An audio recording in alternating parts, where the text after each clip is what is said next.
ay hindi totoo ang sinasabi nila na may solid north. Hindi totoo na solid ang mga probinsyano at Ilocano sa kanya. Kasama namin si Chavito. From my grandmother to my mother and now to my wife, bear in mind, speech to ng tatay ko, hindi akin. Ang pambato ng mga budlat ang mata. Napahiya sa Ilocos, pinagtatawanan ng mga Ilocano. Nangupya ang buang ng talumpati ang ubob mo. Pahiya kayong mga singhot pa. Isang kahihiyan ang sinapit po ni Sandro Marcos. Pagkatapos po magtalumpati, mismo dito sa Ilocos po yan, nasa Lawag. Pinagtatawanan po siya ng mga Ilocano pagkatapos sumablay sa isang talumpati. Ay buing na! Ito, Ilocano din ang ating pag-uusapan. Attorney Harold Respicio nagwala sa press con kanina at sinabing walang solid north. Solid snort meron. Wala naman talagang solid north eh. Kung yung iba, ngiwi pa rin forever, siguro naman, kagaya ni Manong Chavit Singson, Attorney Harold Respicio, ay patunay lang na walang solid north. Magandang gabi po sa ating lahat at palike po muna, pa-share, pa-subscribe at pakipindot po ang inyong notification bell upang lagi po tayong updated sa ating mga video. At maraming salamat sa patuloy na pagsuporta sa Birada Agila. Lunes hanggang Biyernes, alas 2 hanggang alas 4 ng hapon.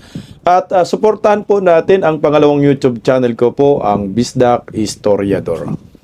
Pag-usapan po natin ang press con ng nagsampa ng impeachment complaint labang kay Bongbong Marcos na hindi nga ho tinanggap ni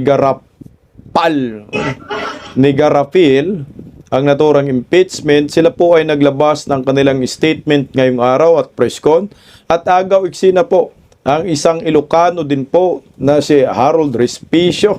Nagigil na. Gusto nang sapukin si Bungit.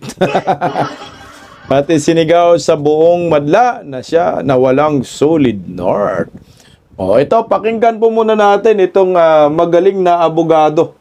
Hindi pala biro itong background ni Luna. Pinaliwanag po yung article of impeachment. Si Luna.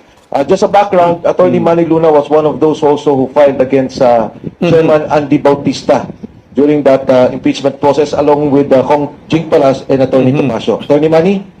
Just a little correction. I was the counsel of the two patriotic Filipinos, former Congressman Jing Paras and Attorney Perdy Tomasio in the successful impeachment of former COMELEC Chairman Andres Bautista. Naka-impeach namin siya. That was very historic. Now, we proceed to the impeachment. Puta, bigatin pala tong abogadong ito. Si Bautista, si Andy Bautista yung napa-impeach nila noong 2017, no? So si Boyeng Remulla din, sir, ipa-impeach mo rin kung sakaling si Inday Sara na maging presidente. Hustler pala ito, pero bago tayo magpunta kay Boyeng, uhito, dali ka dito Bungit, pag ito ay lumusot ang impeachment dyan sa Kongreso, tibag kang hinayupa ka. Tuloy po, sir. Impeachment complaint. First and foremost, gusto natin sabihin na ang aming complaint is a people's complaint for impeachment against President Ferdinand R. Marcos Jr. Ito po ay complaint ng Pilipino na naghihikahos.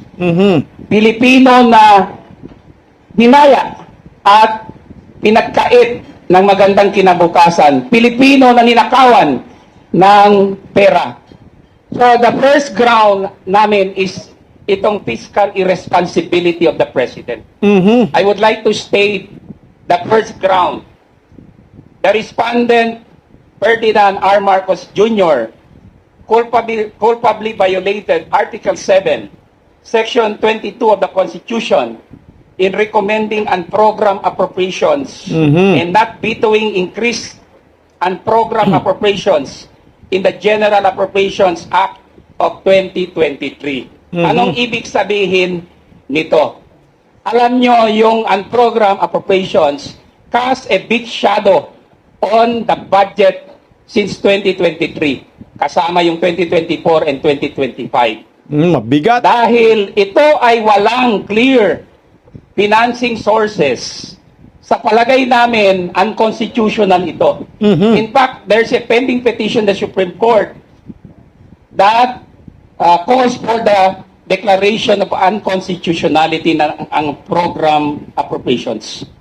Ang problema dito, noong 2023, 588 billion pesos of Grabe. taxpayers' money ang hindi binito ng ating Pangulong Marcos Jr. At ito ay isa sa mga pondo na naging source ng kickbacks in Sa a flood recent control. exchanges sa Senate. Kinumpirma no less than Senator Sherwin Gatchalian through his interpellation of Senator Chis Escudero, former SP ng Senate, na mula 2023 hanggang 2024 up to 2025, yan ang pinakamalaking anomalya sa flood control na nangyari. Can you imagine 588 billion hindi man lang Nabito. binito ng ating Pangulo? This is unconstitutional. Bakit? Ang program appropriations ay walang source of financing. Sa Constitution, required po under Article 7, Section 22 na ma-identify yung sources of financing. Kaya itong program, mula sa simula, nagiging grab-prone ito, na-abuso eh. In fact, PCIJ has termed it as a source of misuse of funds. Even Rappler and other media organizations and business experts. Kaya ito ang unang ground namin Culpable against the violation. President. He culpably violated the Constitution, Article 7, Section 22, for failing to veto the unprogrammed appropriations and for recommending unprogrammed appropriations in the 2023 National Expenditure Program. Thank you po. Meron pa yatang malaki talagang unprogram eh. 2024 siguro, umabot ng 800 billion unprogram.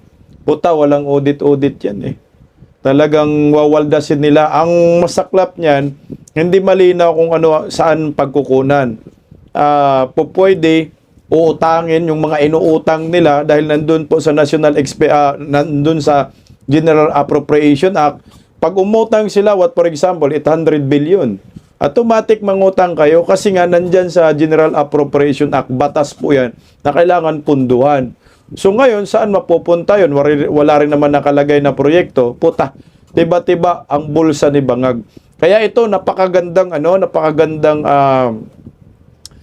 balita po, yung sinabi po ni itong si Mike Defensor, na di umano ay nag-text sa kanya, nag-chat ba?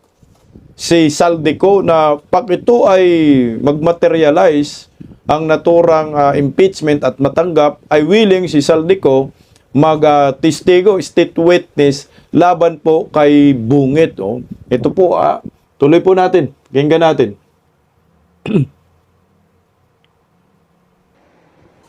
Thank you so much, Attorney Manny. In addition to what Attorney Manny mentioned, dun sa program allocation, yung fiscal responsibility, nandito po yung mismong kopya ng mga saro na nirelease ng Presidente. Nako! Ito ang program allocation can only happen kung merong extra fund as explained by Attorney Manny Luna. Pero kung titingnan nyo, yung mga saro na nirelease ng ating Pangulo, February 27, May pondo na. 2024, 807 million. February 27, 2024, 394 million. Puta. February 27, 2024, 462 million. Pebrero pa lang. Wala pang ang revenues. Ito na po. Ang unprogrammed allocation, hindi na ho makakailan ng Presidente kasi siya mismo ang kasama. Para sabihin may extra revenue at i-release niya ang ponto para dito. Ito po ang kopya ng buong GAA na kung saan pinagbatayan ang release ng unprogrammed allocation. Okay, yung unprogram ay magagamit lang kung may extra revenue, no? Kung may kita ang gobyerno, so yung kita na yun ay doon mapupunta sa unprogram. So ngayon, ang nangyayari po, hindi pa tapos yung taon ng 2024, so nagkaroon na agad ng budget para sa unprogram. So ngayon, pinirmahan agad ni Bungit at napunta kung kanino man mga impacto na yan. Ang tanong, saan nila kinuha yung pera? Kasi ang unprogram, kung may sobra. Tapos kung walang sobra, uutangin nila sa ibang bansa. Yan ang pupundo sa unprogram.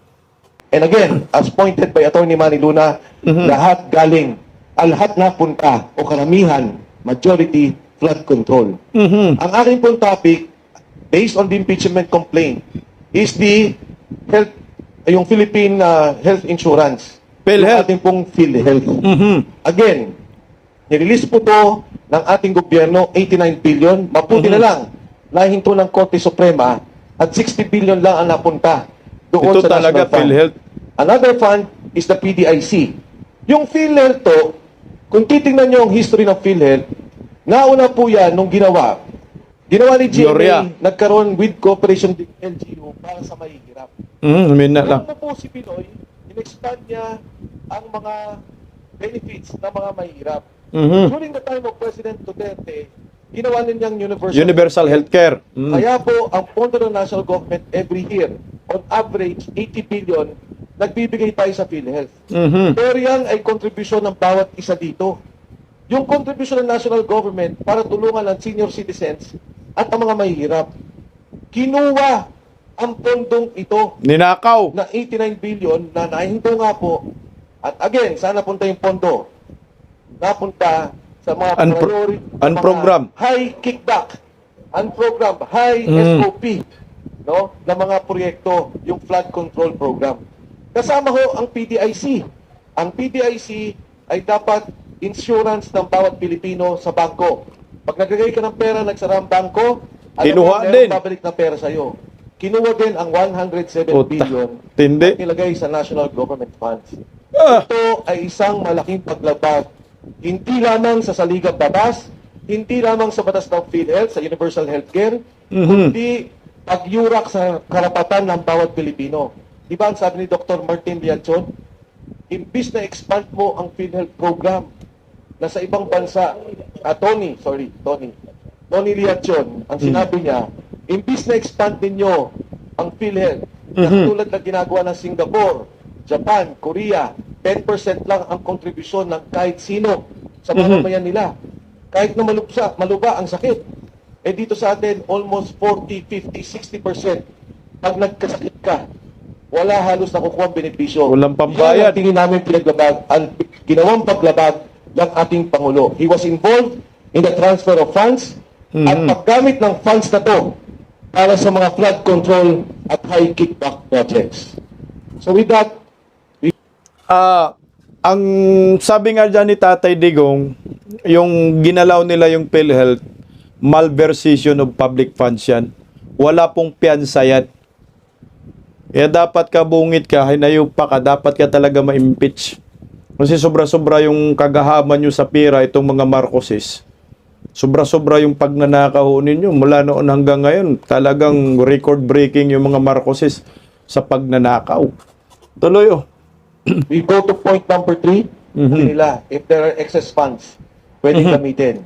The President signed a GAA, the rider was there. Ito yung rider na ginamit na provision to transfer the funds of PDIC and the health fund. So una ho namin punto, yung fiscal violation as pointed out, yung diversion ng funds ng healthcare at saka ng PDIC. Yung pangatlo po dyan, and kasama po yan sa mga ebidensya namin, alam niyo marami tayong mga proyekto na dapat isagawa. Pero isa na lang ang ipo-point out ko, yung pong Metro Manila Subway. Yan. Ito sana ang isa sa mga proyekto na natapos ng Pangulong Bongbong Marcos by 2028. Pero dahil ang pondo, ang ginawa nila, baliktad naman to. Yung isa, kinukuha yung pondo, nilalagay sa program. So for 3 years, more or less 1.5 trillion ang nilagay. Ito naman, ang program allocation. Yung pangalawa naman, kinuha yung nasa pondo ng ODA, inilagay naman sa program. So, Ninakaw. yung Metro Manila Subway na dapat may pondo taon-taon, Nabawasan. binabawasan nila, nilalagay sa unprogram allocation. Because of this delay, combined, 6 projects including the Panay Penalty Milestone, ang tayo. ang penalty na po natin, sa Metro Manila Subway pa lang, 100 billion na. Ang projected penalty natin of all the projects is about 200 billion. Dahil kulang ang pondo natin. And more importantly, delayed na ho ang project. So si BBM will not be able to sign or to inaugurate the subway, Metro Manila Subway, that we hope to have in 2028. Ginutay-gutay nga nila yung pera ng bayan. Ito yung matindi dyan kasi nga ito Metro Manila Subway, pinunduhan po yan ng foreign countries, no? Sino ba nagpundo nito? Japan ba? Or hindi natin alam, China ba? Tapos yung pera na yan utang. So ngayon meron yang parang ang tawag diyan, mga target na mga taon or specific period na dapat mga ganitong taon ay ito na yung matapos mo, mga ganitong taon mag-inaugural ka na, itong taon tapos na.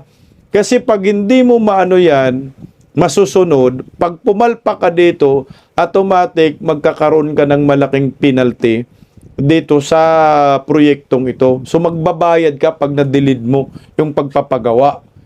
Yun ang masaklap yun kasi ang piso ngayon, bagsak, so mas malaki ang penalty na babayaran ng Pilipinas. Kaya dapat kumanta na lahat ng mga kakanta.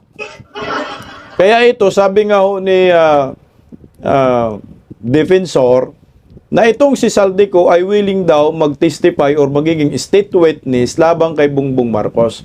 So, kanina po sa Birada Aguila, nag-uusap tayo, paano ba magiging state witness itong si Saldico labang kay Banga kung uusad po yung impeachment, wala man siya dito. Ang sabi dito ni Mike Defensor, pwede daw via Zoom. O sige nga, kalad ka rin muna hanggang impyerno. Hinggan po natin,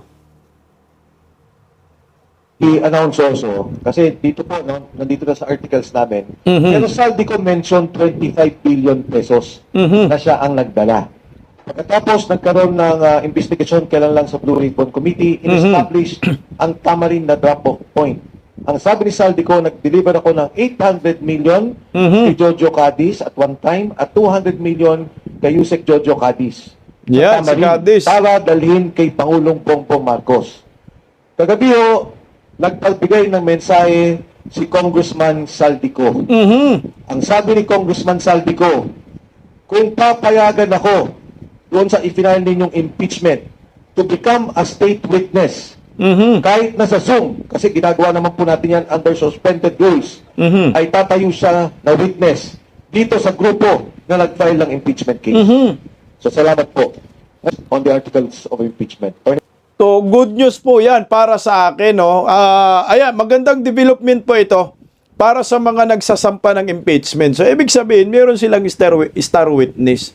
So, hindi lang siguro si Saldico, dapat yung iba, magsalita kayo para sa bayan. Huwag po kayong matakot. Kami nga, hindi kami takot Sa asawa lang takot. Labas nyo na po yung tapang ho ninyo kasi meron naman mga tao nang tumatayo, mga magagaling na mga abogado. Kasi pag tayo tatahimik-tahimik, aabusuhin ho tayo ng mga hinayupak na makurakot under bangag admin. So okay to sa akin, good news Baka sasabihin na naman ng mga tanganista na ginawa ho ninyong bayani itong si Saldico. Alam mo ho, kung yun lang naman ang gagawin ni Saldico na kabayanihan para sa bayan Ito ay pagpapatiwakal po ito ginawa ni Saldico. So biit gawin mo Saldico. Ikanta mo na lahat. Ikanta mo, kalad ka rin sila papuntang impyerno, bumawi ka sa bayan. Ituro mo ng ituro kung sino yung nakinabang. Kasi sabi mo, hindi ako nakinabang dyan. Kung malabong hindi ka nakinabang Saldico, marami kang jet Kumanta ka na bago mahuli ang lahat. O pakinggan po natin si Ferdinand Topacio dito. Ferdy. Magandang tanghali po mga magulang at mga kapatid. Hindi ko na po uulitin yung mga points. I think my fellow complainants have made everything so clear.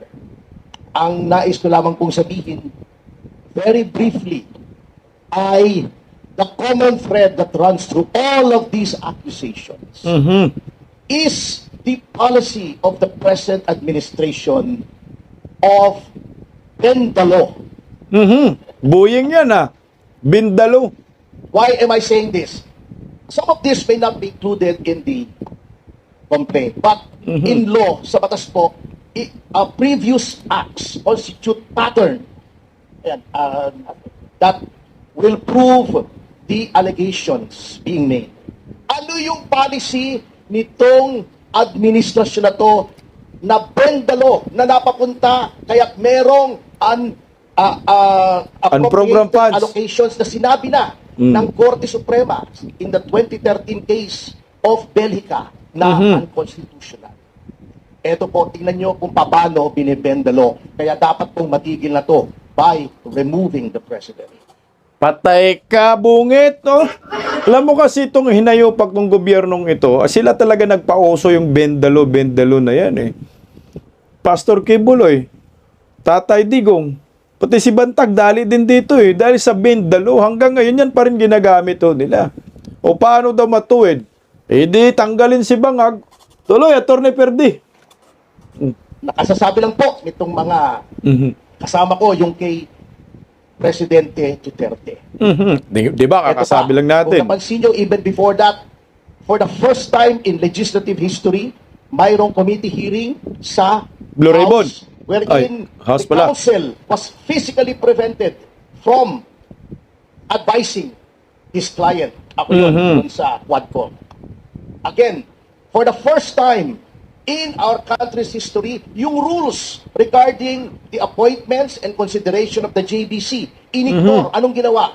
Pagka may kaso, di ba, hindi pwedeng consider ng JBC. Anong ginawa? Just for the case of Remulla, Boying Remulla, tinanggal yung rule na automatically docketed just to say Sa na ombudsman. walang kasong docketed against Ombudsman Remulla Putik, para no? ma-appoint siya. Breakdalo na yun, hindi na Bendalo yun. Breakdalo talaga pa? yun. Yung abuse ng administrasyon ng hearsay, nililin lang po ang taong bayan. Ang hearsay po, sabi sa akin ni Ching, babaero daw, si General Garcia. Yun ang hearsay. Pinotektahan ko na nga si Ching. Pumalag pa kayo, pambira naman kayo.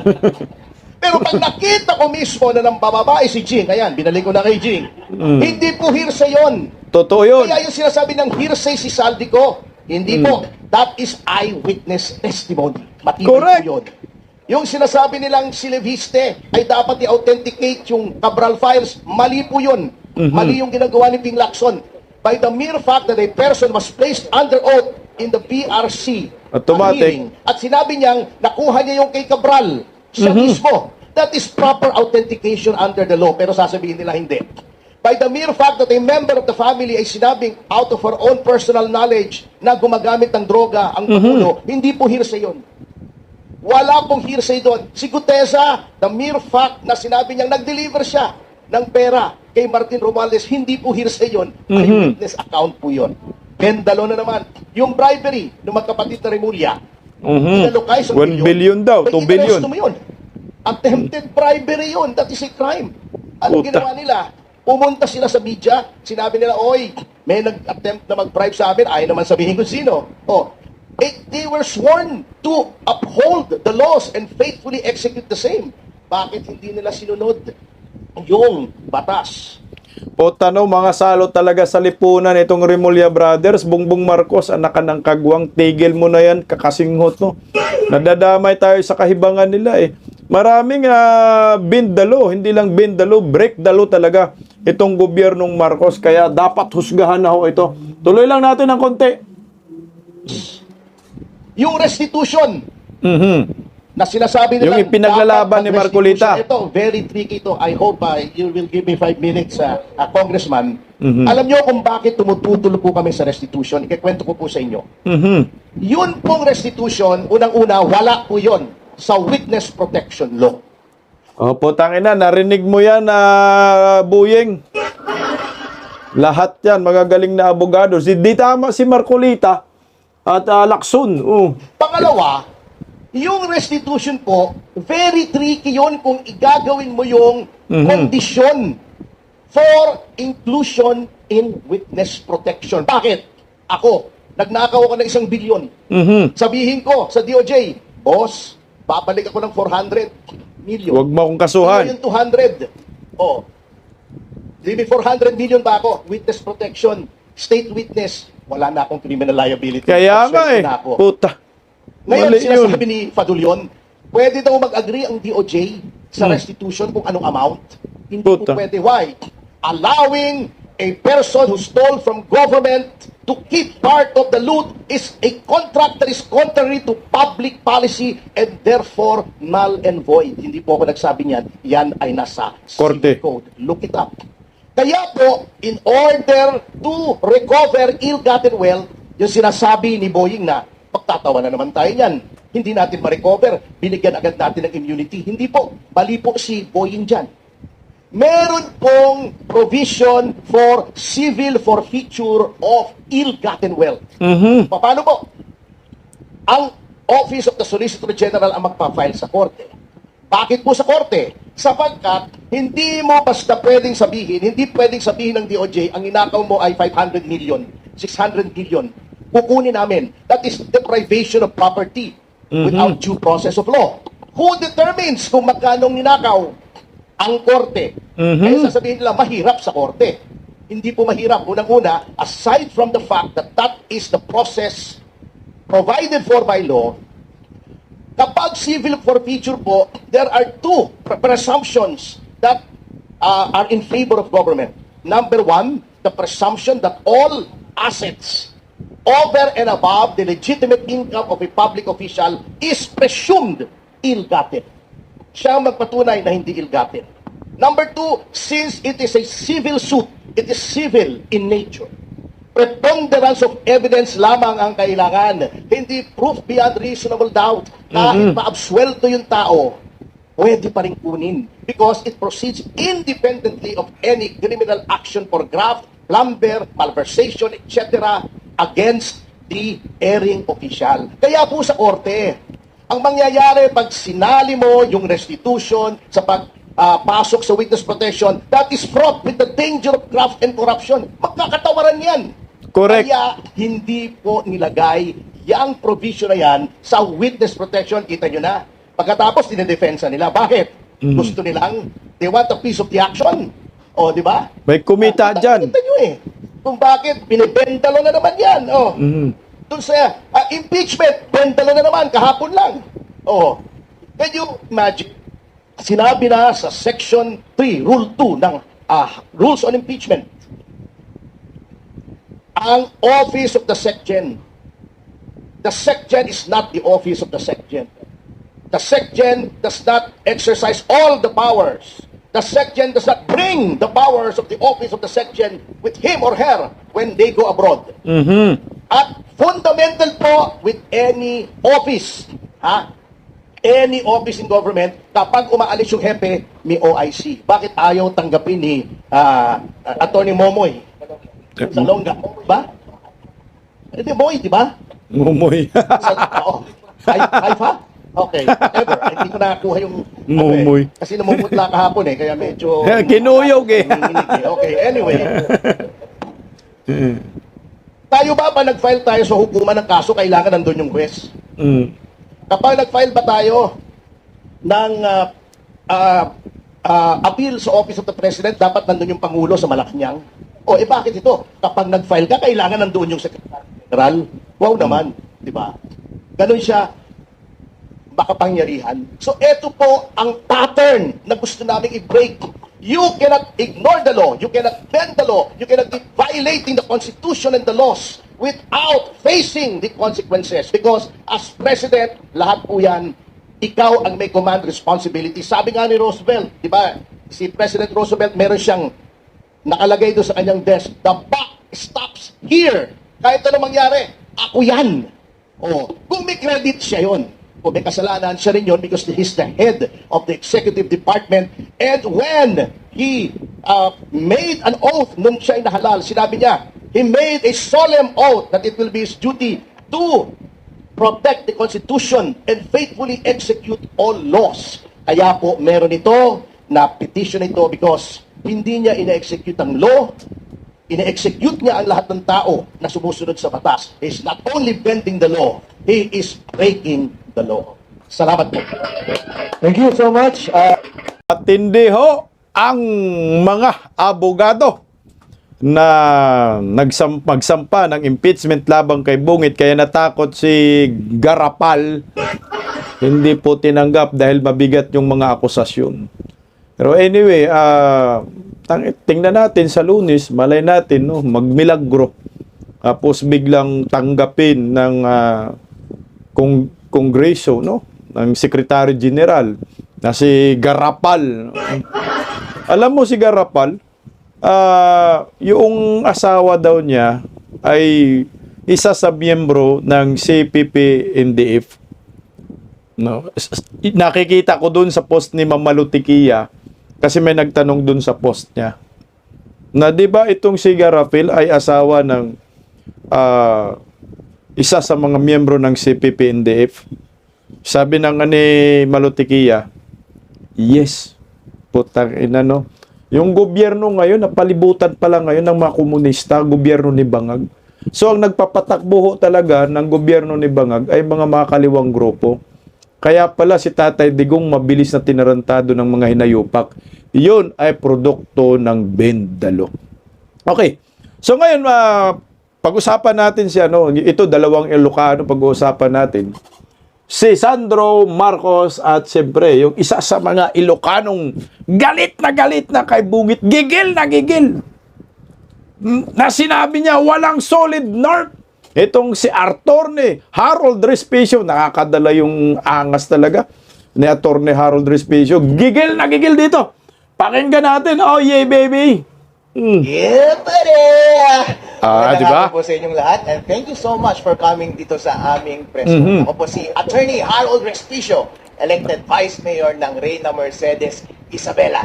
Ako po ay nagre-representa ng lahat ng Pilipino, lahat ng probinsyano, lahat ng Ilocano, lahat ng Tagaluzon, at lahat ng mga kumukontrang elective official laban sa administrasyon na ito. Dahil hindi totoo ang sinasabi nila na may solid north. Nako! Hindi totoo na solid ang mga probinsyano at Ilocano sa kanya. Kasama namin si Chavito. Nako! Hindi totoo. Nakakampi nila lahat ng mga nakaupong opisyal sa ating gobyerno dahil nandito ako, pinapakita ko yan. Kaya at lumapit dito dahil walang kwenta yung final na unang impeachment complaint. Kakaunti. Diskarte nila yon para wala nang maayos na umandar na impeachment complaint. Kaya nung nakita ko na yung mga may track record na successful impeachment, mga successful endorser, number one na political lawyer sa ating bansa at napakakapal na papeles at napakakapal na ebidensya, sali ako dyan. Dahil gusto nating matanggal ang ulo ng korupsyon sa ating bansa. At hindi ninyo pwedeng sabihin na puro aligned sa Duterte ang grupo namin. Dahil ako ay lone wolf lamang, wala akong kakampi. Tama? Lahat kinakalaban ko basta masama, kakalabanin kita.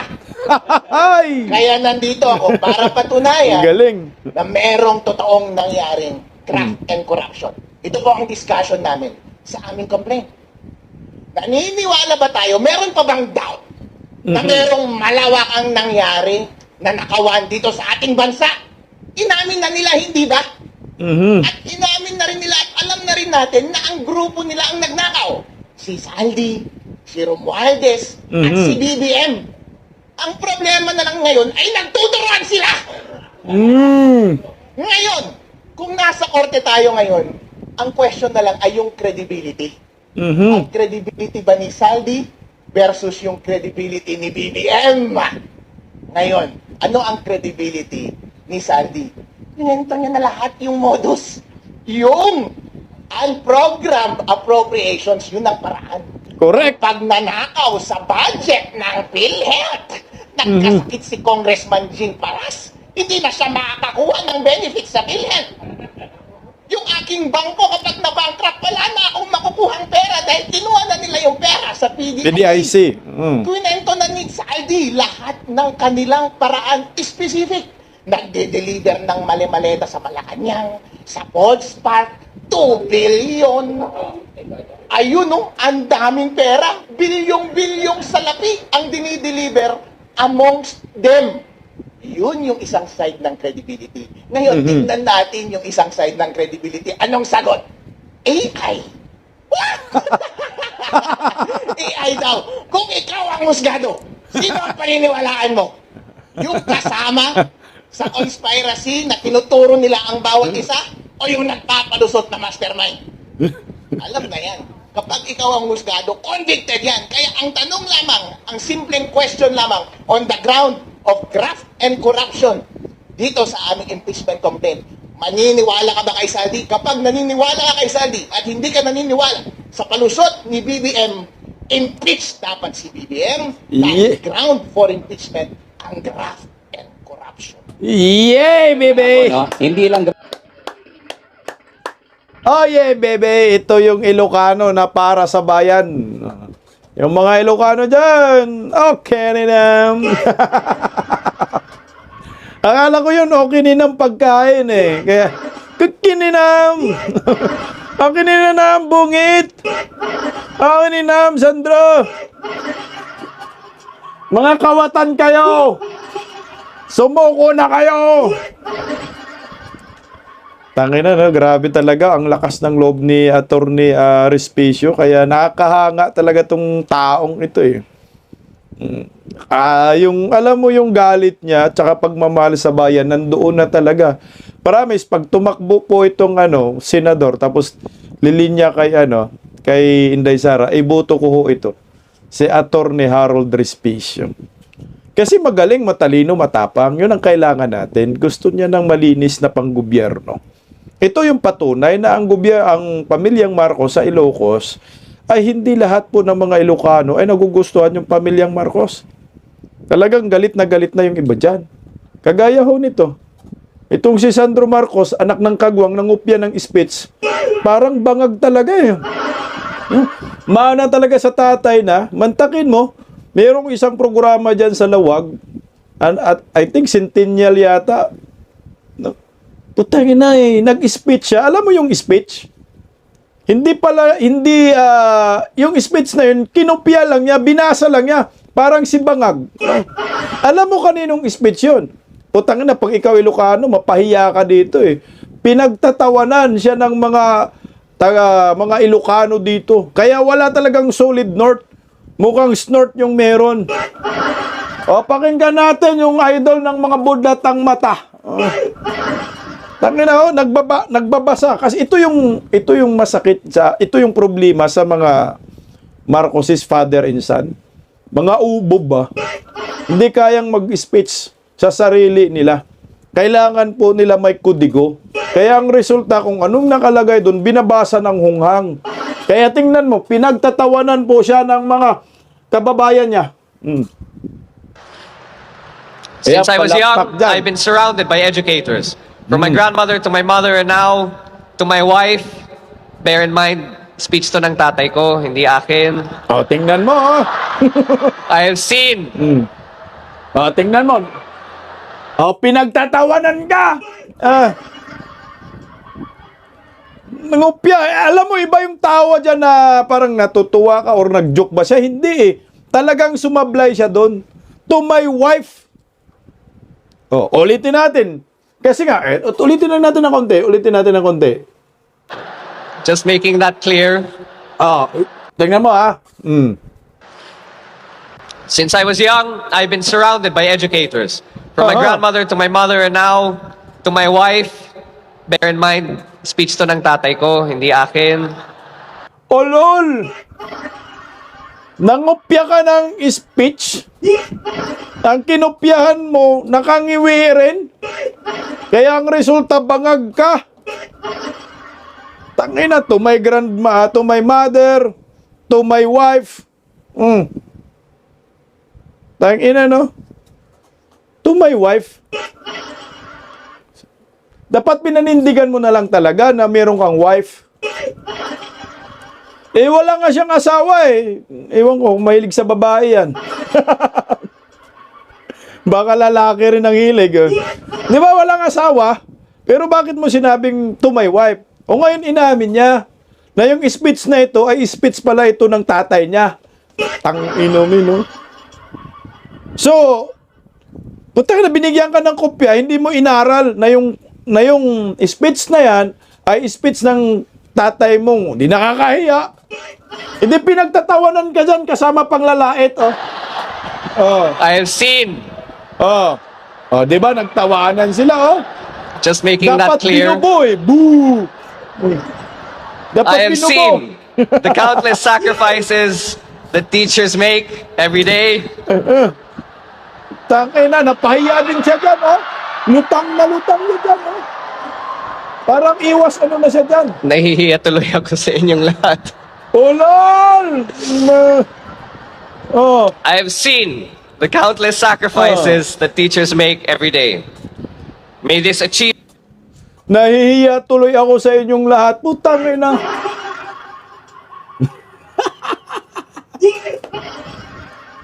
Alam mo, pag ikaw tayo Ilocano, mahihiya ka dito. Yan ang patunay na ang bubo niya. Hindi mo inaral yung pinapabasa sa'yo. Para yung tatay din niya, pinapabasa sa tatay niya, utal-utal. Hindi marunong magbasa. Kagaya ng United Arab Emirates, United Amats Emirates ang nabasa. Ayan po yung pagiging sablay. Nangupya ng speech. Ang kinupyahan, yung tatay niya. Yung speech na yun, para pala sa speech ng tatay niya. So yung writer na yun, hindi na-inform, itong si Sandro, speech to ng tatay mo. Ayusin mo. Kaya ang resulta, pahiya ka. Oo, parang tumatawa sila, pero para sa akin, tinablan rin siya ng hiya dito kasi sabi niya, nahihiya tuloy ako sa inyo. Putang ina, paano hindi ka mahihiya? Yung nasa harapan mo, mga teacher, mga professional, ikaw nag-speech ka, lutang ka. Kaya ang tawag dyan, polboron pa. Paggising sa umaga, tanghali at gabi, nakikita ko ang post niya, ang hapdi. Paano nga ba to? Di ako makatanggi. Watch ko na lang at isipin ng mabuti. Bisdak Pilipinas. Bisdak, tinig ng katotohanan. Sa bawat vlog may laban sa kasinungalingan. Mulat ang mata, gising ang masa. Bisdak Pilipinas. Para sa bayan, gumigising sa diwa. Sa likod ng kamera, tapang ang dala, walang sinasanto kung mali ang gawa. Hinay-hinay, pero palaban. Boses ng tao sa digital na labanan. Bisdak, tinig ng katotohanan. Sa bawat vlog may laban sa kasinungalingan. Mulat ang mata, gising ang masa. Bisdak Pilipinas, para sa bayan, gumigising sa diwa.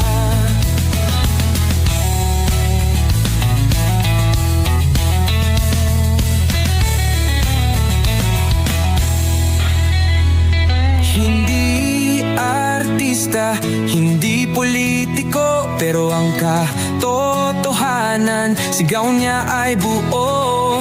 Sa YouTube o Facebook man siya makita, may aral ka pa rin, may uwi sa bawat salita.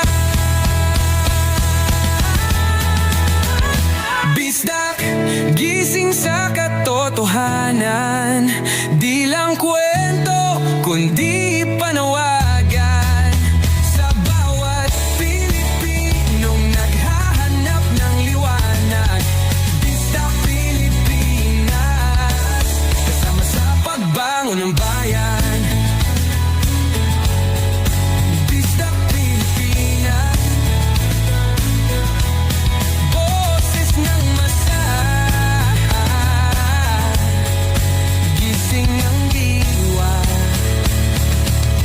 vlog mo may pag-asa.